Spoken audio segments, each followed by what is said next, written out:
नमस्कार. आज आपण मोर आंबा करणार आहोत. तर त्यासाठी 3 किलोपेक्षा या कैऱ्या जास्त आहेत. तर वरची साल काढून आपण हे किसणीने अशी जाड किसणी जे होल याचे जाड आहेत तर ह्याने आपण किसून घेऊया.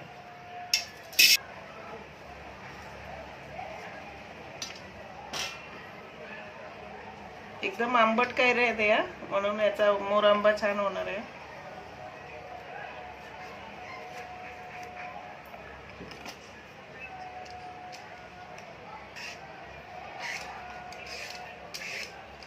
वरची साल काढून मग ते किसून घ्यायचं. तर आता किसून घेऊया.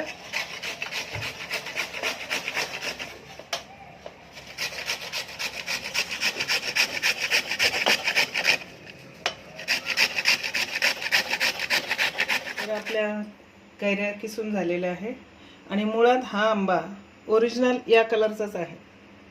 तर कैरी कशी पांढरी असते तर हा असं वाटतं आपल्याला पिकला किंवा पाडाला आलेला आहे, तर तसं नाही आहे. हा कच्चा आंबा आहे आणि नंतर ह्या कोयाचं जे आहे ते व्यवस्थित आपण काढून घेतलेलं आहे चाकूने आणि त्याचे बारीक तुकडे केलेले आहे. तर चला आपण आता बनवून घेऊया. तर त्यासाठी मी 1 किलो गूळ घेतलेला आहे. तर आधी आपण तूप टाकून घेऊया.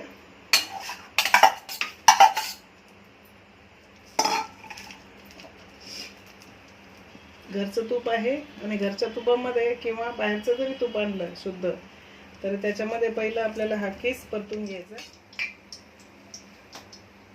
तर आपण आता हे टाकून घेऊ.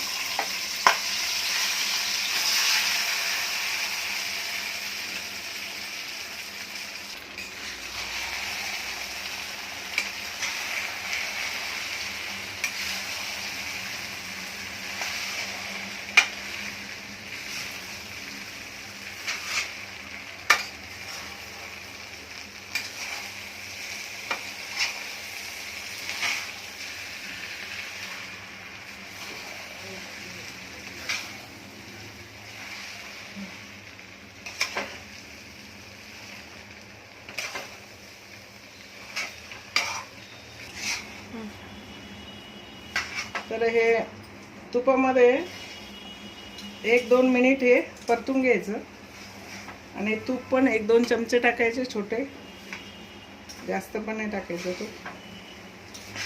आणि आता आपण हे गूळ टाकून घेऊया.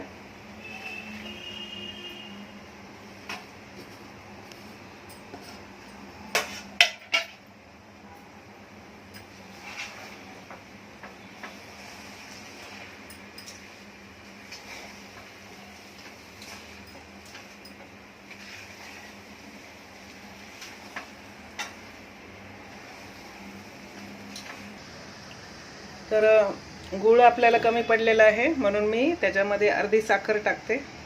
म्हणजे 1 किलो गूळ आणि 1 किलो साखर. कारण थोडं आंबट लागतं ते चव घेऊन बघितल्यामुळं.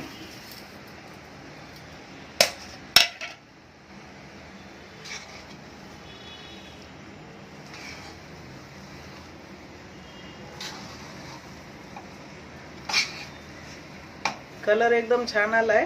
कारण अशा प्रकारच्या कैऱ्या आंब्याचे पण प्रकार आहेत. तर ओरिजिनल पिवळाच कलर आहे या कैऱ्यांचा, त्याच्यामुळे खूप सुंदर दिसतोय आपला मोर आंबा किंवा गुळ आंबा.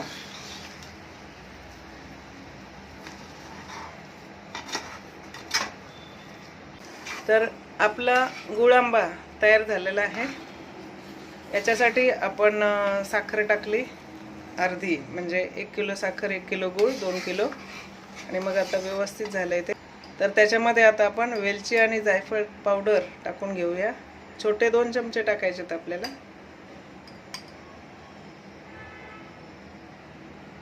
शेवटी टाकायचे कधी पण, त्याचा वास निघून नाही जात म्हणून.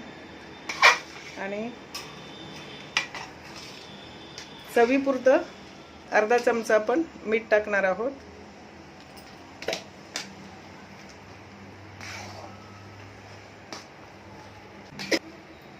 कढईचं सुटेपर्यंत आपण हलवत राहायचं.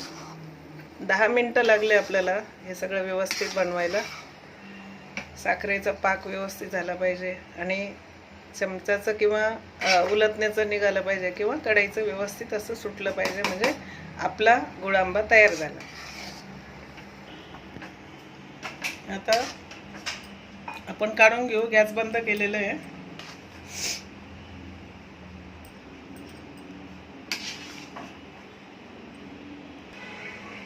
तर आपला गुळ आंबा तयार झालेला आहे आणि तुम्ही तुमच्या पद्धतीने बनवू शकता, म्हणजे साखर कमी जास्त किंवा गुळ कमी जास्त तुम्ही करू शकता तुमच्या आवडीनुसार. आणि अशा प्रकारे तुम्ही करून बघा. खूप छान गुळ आंबा झालेला आहे. कोणत्याही भाजीबरोबर कशाबरोबर तुम्ही चपातीबरोबर खाऊ शकता. तर धन्यवाद सर्वांचे. आपल्या चॅनलला लाईक शेअर सबस्क्राईब जरूर करा आणि कमेंटद्वारे सांगा कसं झालं ते. करून बघा.